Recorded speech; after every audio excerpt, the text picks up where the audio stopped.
Okay, going to give you a quick overview of the Shop and Planner website. Just pop it open. Make sure, obviously, you've got some kind of spreadsheet tool going on. Right, so 3 tabs: costings, meals, and your shopping list. Now, the one we are most interested in for the time being is meals. This is creating a database essentially of your food and what goes in it. So make sure you've got your recipes. At the moment, we've got we've got everything that we have loaded in there. What I'm going to do is I'm going to show you how to insert one. You can just overwrite these, and you'll sort of see how it goes along. So just try and keep these stages in mind. At the moment, so at the top you've got your meals. That's your columns. You've got your rows, your ingredients. As you go down, I've got them organised with a portion, how much a portion of each costs, and just some groupings, just for my own personal mental tidiness. Right, so what we're going to do is we're going to add in an Irish stew. So what you want to do is highlight the whole row and insert. You want to put in that it's an Irish stew, and we are going to then populate what we're going to use, or a portion of what we're going to have, and then use multiple of those if we do. So for example, at the moment we haven't got any meat. I'll show you how to add in the beef in a second. But potatoes, we generally put in slightly over. We use 500 grams or 2 large ones for a portion. I know that in my head. We're going to use slightly more than that, so I'm going to put in 2 in there, and then we're going down to carrots. Again, 1 portion for us is 2 carrots. That's why we've only got 1s in there. We just kind of know it. You'll get used to it once you've got it yourself. Green beans, sweet corn's going to go in there. We're going to have 150 grams of mushrooms. We're going to put 2 onions and 2 peppers. You need 1 beef oxo cube. We don't put chili on there. I don't think we put chopped tomatoes. Creamed on me over. We put a little bit of flour in there. So I've used like 5 grams for a portion or something stupid like that. Honey milk, use a little bit of tomato puree. Dash of red wine, 100 ml. Again, you can see on the left. And then we're down into our spices. So bay leaves, garlic.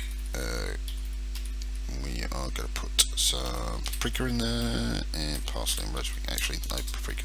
Right, okay, so that just basically gives you a rough list of what's in there. Now, as you noticed, we didn't put in any beef, so we need to insert a new row.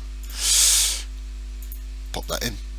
So we're going to just do that by portion, because I know we just buy it in a box. It's about £3, and we're going to call it stewing beef.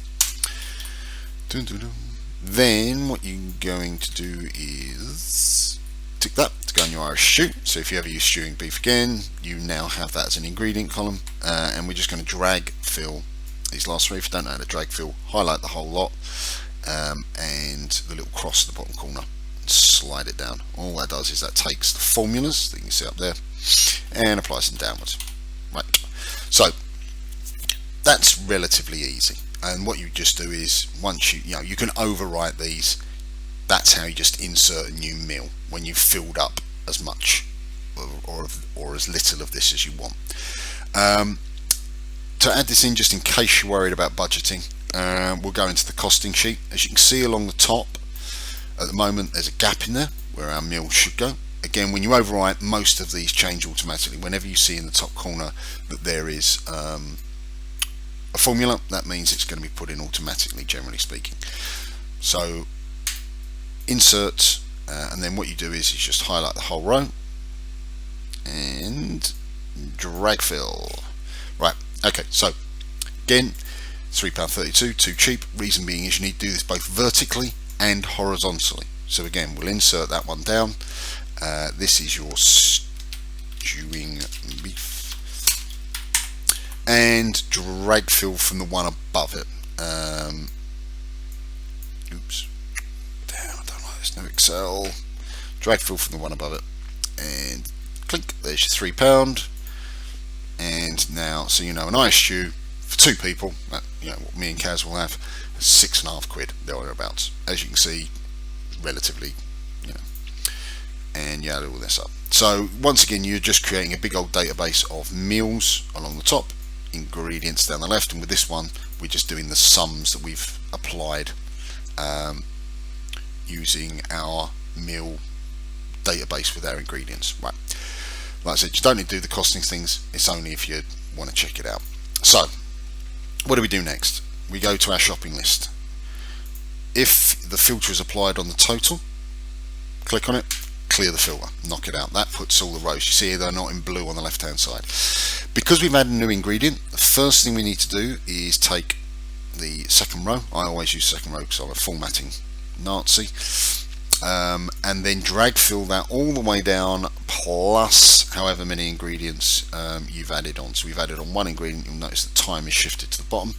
Move our printing area, which is the blue line, over the top, and then what that does is that will add in C9, which is the stewing beef, because before turkey and sausages were right next to each other.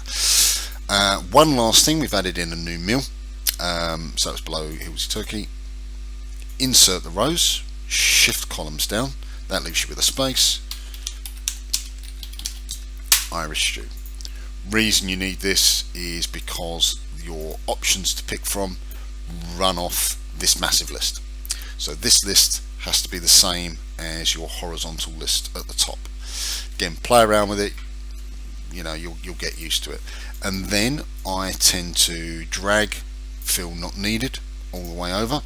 That's a blank one that I have in my meals list that acts as a zero range, so it clears everything, and then we'll just add in our meals. So if we start with our Irish stew, which is there now, so we've added it in, £6.10. We need stewing beef. We'll put in a poulet basque, which is my favourite, sausage cassoulet, quite an expensive week, spaghetti, which is cheaper, and chili. Right, so 5 meals. We're gonna have, you know, we haven't got, we're just playing these out. Like I said, once you get through to this, you have this massive old list yourself, and away you go. So now all you can see is that we've just taken these rows, and it's just picked out the recipes you needed, left you with the ingredients you needed, left you with the total.